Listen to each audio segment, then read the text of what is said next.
Abrimos aquí nuestro distrito clima con Santiago Gaztelumendi, director de estrategia y coordinador de Euskalmet. Santi Gaztelumendi, Kaixo, Arratsaldeon.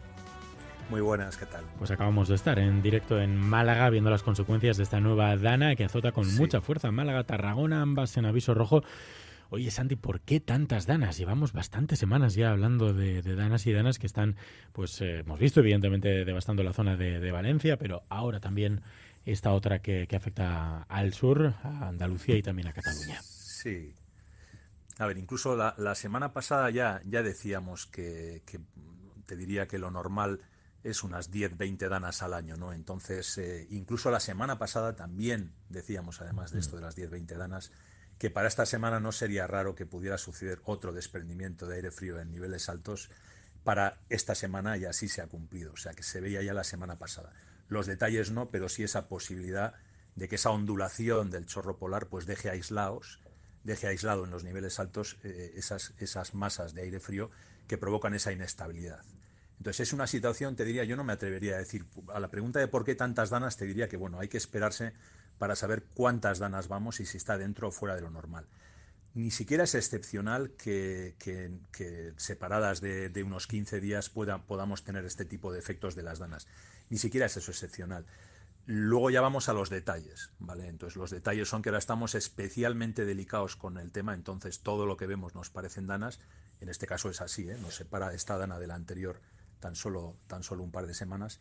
Y ya se está viendo que, bueno, que evidentemente los efectos de esta puntuales no tiene pinta para nada, no van a llegar para nada a lo que sucedió hace 2 semanas en Valencia. Uh-huh. Lo que no quita para que sean situaciones de riesgo, de ahí volvemos a hablar de los rojos que están emitidos y de los avisos que está emitiendo emergencias en esas zonas, en las zonas afectadas, y seguimos hablando de estas cantidades de precipitación pues que nos abruman, que son pues más de 100 litros en una hora o más de 300 litros en 6 horas, que eso son lluvias torrenciales que obviamente la consecuencia que tienen es que el suelo no es capaz de absorber esas cantidades y evidentemente tiende a haber escorrentía superficial, y eso obviamente significa inundaciones, ya no solamente por crecidas de los ríos habituales, sino también por escorrentía generalizada en las laderas más impermeables, ¿no? Uh-huh. Hemos visto entonces, también bueno, en Marbella, desde Marbella nos llegan imágenes de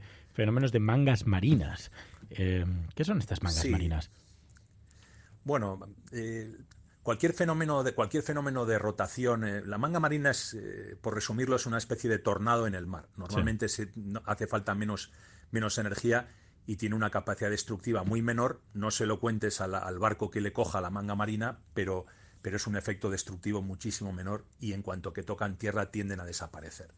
Esto tiene que ver fundamentalmente con la alta inestabilidad que hay y de los fenómenos convectivos que suceden en las tormentas de cierto desarrollo y de cierta adversidad, ¿no? Entonces tampoco es nada extraño con estas situaciones convectivas y estos desarrollos y esta inestabilidad que se puedan dar mangas marinas. Incluso tornados, previo al desastre de Valencia, acordaros que también hubo unos registros que nos llamaban mucho la atención antes, desde luego, de todas las pérdidas humanas, que era muy curioso porque se veían un par de tornados que incluso volcaron camiones en una autovía. Creo recordar, había estas típicas imágenes de móvil, ¿no? que eran bastante llamativas, que luego, claro, quedó todo en nada. Esa noticia quedó en nada con lo que vino después, ¿no? Pero no es una situación extraña que pueda haber tornados o mangas marinas. ¿Y esta dana, Santi, cuánto va a durar o cuánto está previsto que dure?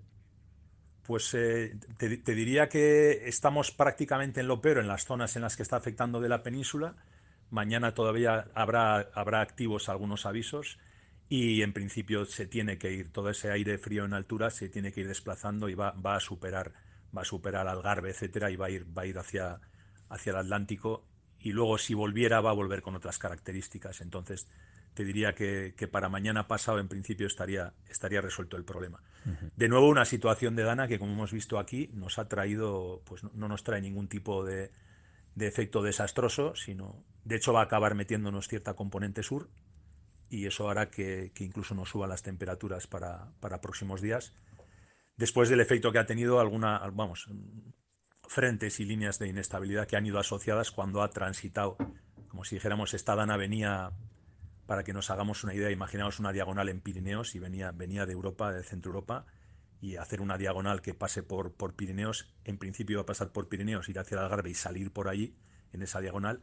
Bueno, nos pasó justo por encima a nosotros la Dana. Y la consecuencia que ha tenido básicamente para nosotros ha sido esas precipitaciones que tuvimos el día de ayer con 20-30 litros y esa bajada de cota a 1000, 1200, 1100, 1200, pues que ha permitido, por ejemplo, pues ya ver esta temporada Gorbea nevado. No han sido grandes cantidades, pero bueno, ese ha sido el efecto que ha tenido para nosotros. Sí, hemos Muy poco tenido adverso. un momento bastante breve, ¿no? Mucho frío, pero como muy breve, pero sí nos ha dejado esas bonitas nevadas que hemos visto hoy en el Euguraldi. Sí, sí. Pero vamos, Sí, que va a subir las temperaturas. Por lo que nos dices, la Dana nos va a dejar un viento sur que va a hacer que suban las temperaturas esta semana. sí, acordaros la Dana, y también tiene reflejo en superficie de la borrasca. Acordaros borrasca, sentido antihorario del giro, pues como se va a ubicar al sur-oeste nuestro, nos va a acabar metiendo componente sur.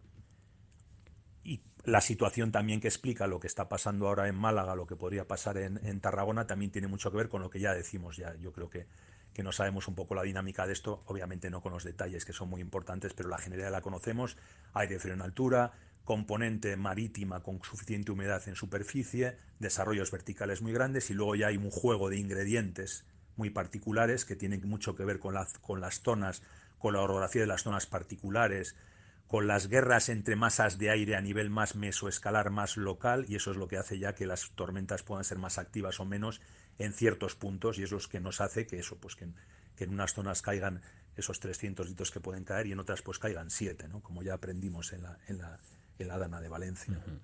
Y nos preguntamos también cómo de preparados estamos aquí en Euskadi si una Dana como la vivida en Valencia cayera sobre nosotros.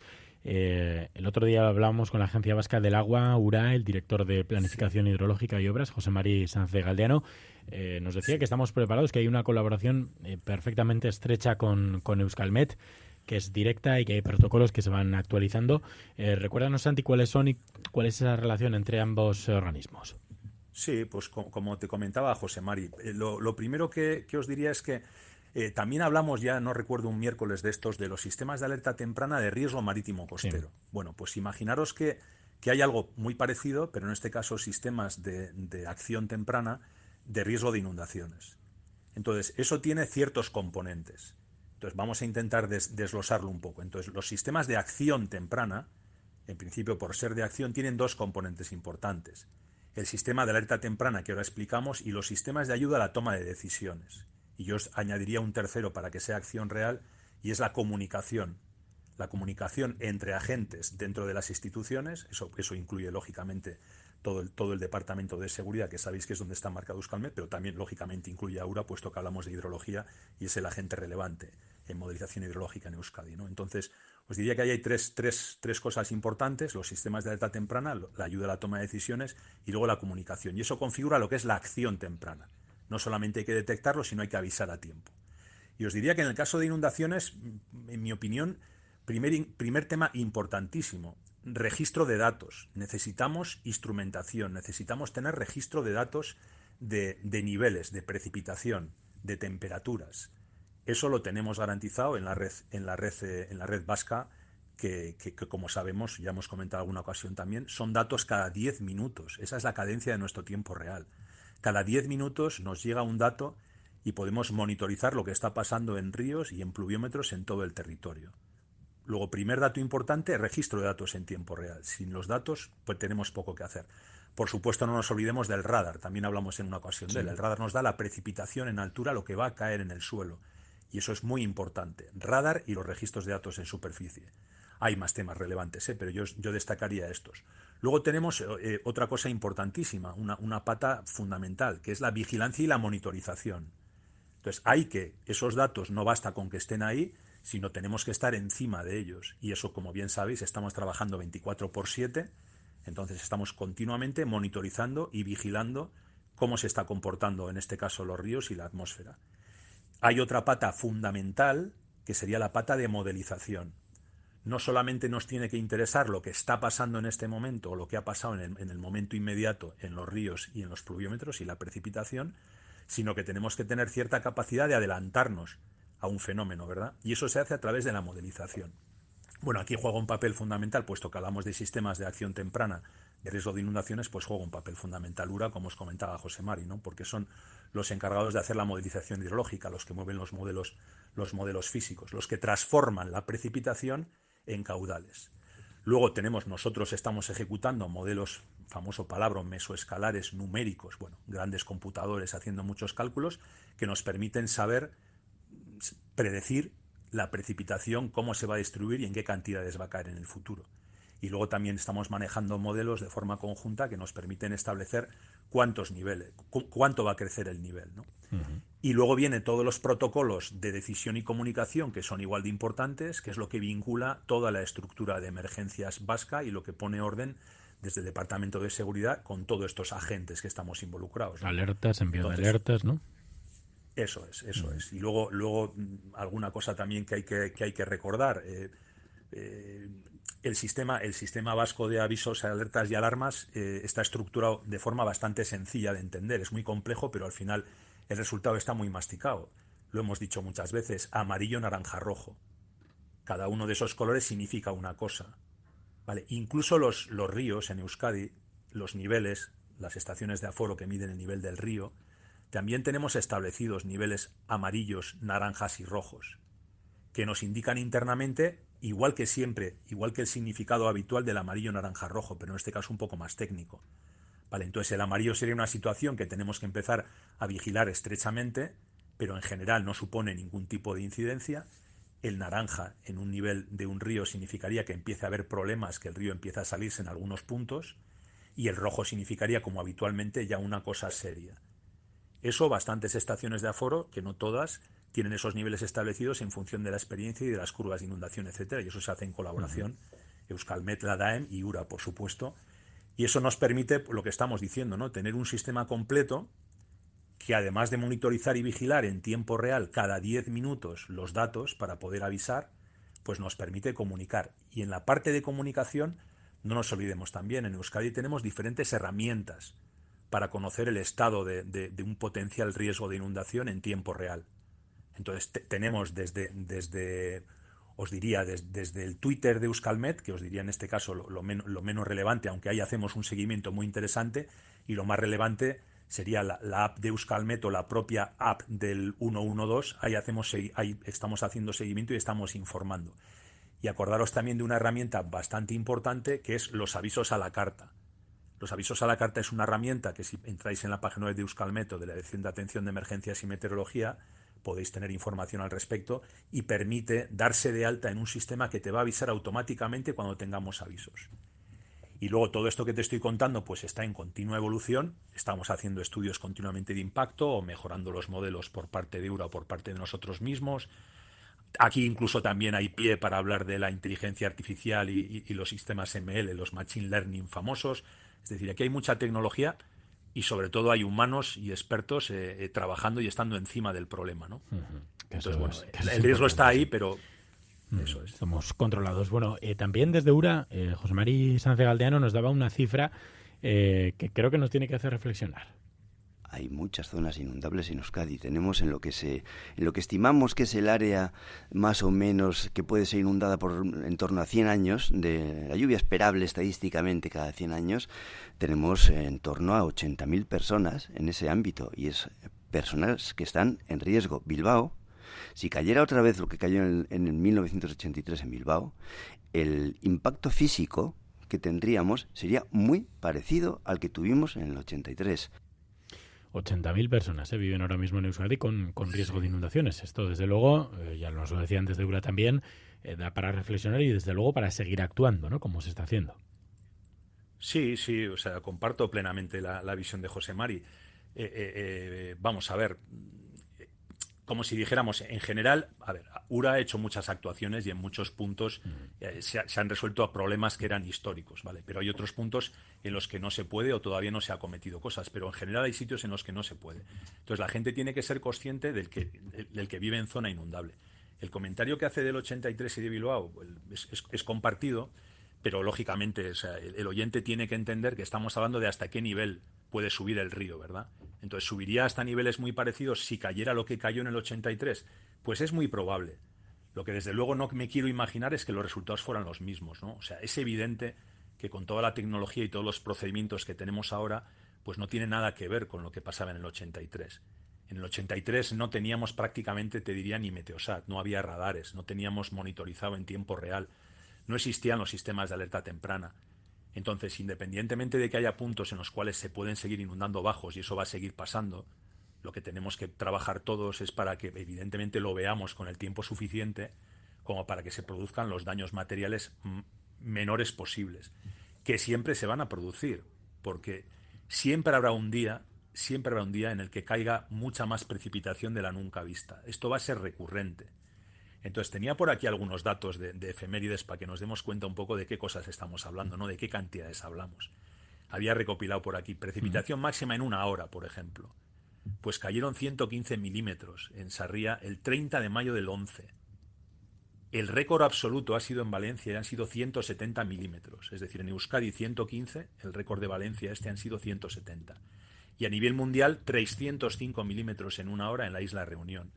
O sea, son datos reales, ¿no? Vemos un poco la magnitud de las cosas. La precipitación máxima en un día, en 24 horas seguidas. Récord del siglo XXI en Euskadi, registrado con nuestra red, 228 milímetros en Almique, en Bermeo, 18 de septiembre del 2009.